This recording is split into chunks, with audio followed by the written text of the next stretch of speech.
Amy Fay is polishing up her Upper Rainier Beach home with an eye on opportunity. With the housing shortage, I thought it was a good idea to kind of turn our basement into some money. She's trying to cut in on the growing trend of short-term rental housing. She and her husband are fixing up her 900 square foot basement and listing it on Airbnb. Opening possibilities up for us to then, rent this and have it as an income and travel or retire. It's a goal many people are chasing in the new so-called sharing economy.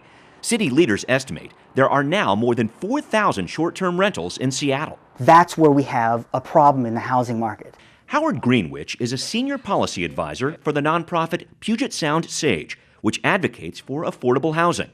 His research shows 88% of Airbnb hosts in Seattle are like Amy. It'll be cool. Renting out a single unit in a home they live in. But nearly half of the increase in Airbnb rentals from last fall to this spring came from hosts who have 6 units or more on the market. That is not someone running a small business on the side to cover their mortgage. We're talking commercial operations, and that's where the growth is. The city is working to manage the explosion of short-term rentals through some newly proposed rules, where any property could be a short-term rental for up to 90 nights a year. If the rental location is the primary residence of the host, as in Amy's case, rentals would be allowed past the 90-night limit, but a new operator's license would be required. For locations not occupied by the host, units could not be rented past 90 nights. The city says these rules are needed in areas like South Seattle, where people are already getting priced out of their homes. Greenwich says that problem gets worse as affordable homes turn into short-term rentals. We see that as having a potential effect on displacement, pushing out low-income households, our communities of color, immigrants and refugees that are already at risk of displacement. I think that the traditional rental model is changing. Dr. Eric Friedland built the Roy Street Commons on Capitol Hill 5 years ago, specifically for short-term renters like medical students, and he's a host on Airbnb. Come on in. The building has 39 furnished, small 121 square foot rooms, each with a shower and toilet stall, on 4 floors with communal kitchens and laundry facilities. We're going to go upstairs. Friedland argues he's adding to the city's affordable housing stock with his micro apartments. He says Seattle should incentivize building affordable homes, not punish entrepreneurs like him. I don't understand why the city thinks that this is their housing.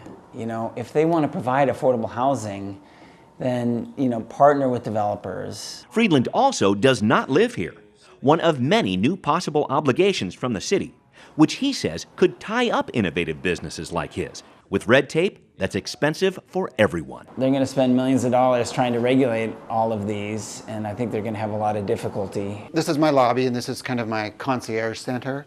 Daryl King owns the Bacon Mansion Bed and Breakfast on Capitol Hill and says some short-term rental hosts are competing unfairly. They're like furnished apartments that are owned by investors running essentially a hotel. He doesn't list his B&B on a short-term rental site, and he says new platforms like Airbnb and VRBO are skirting the health and insurance laws he's required to adhere to. It's for the guest safety is what a lot of these regulations are for, that we follow, and we think they're important, and everyone should really be on that same level playing field. We just have pledged to play our part in making sure our community pays its fair share. Sin Wong is Airbnb's public policy manager, who says her company understands the concerns raised in Seattle. We certainly believe that responsible hosting means not engaging in wide-scale commercial conversions of housing to short-term rentals. Airbnb collects sales tax on its units and says it's helping local businesses thrive,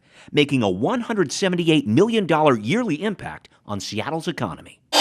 And Airbnb says it wants to be a partner in the affordable housing solution, helping homeowners who might be in need. We offer an opportunity for that single mom to become an entrepreneur, to use her biggest expense and turn it into an asset and help pay for some of the expenses that her family is facing. Smart Growth Seattle Director Roger Valdez says the current proposal will pit short-term and long-term renters against each other.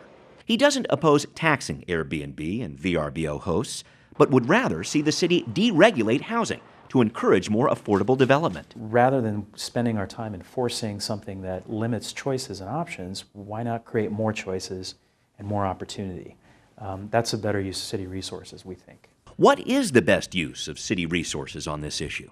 They may be short-term rentals, but the answers are going to take a while to figure out. It looks to be a solution looking for a problem. So what we're looking for is policy that helps people stay in Seattle.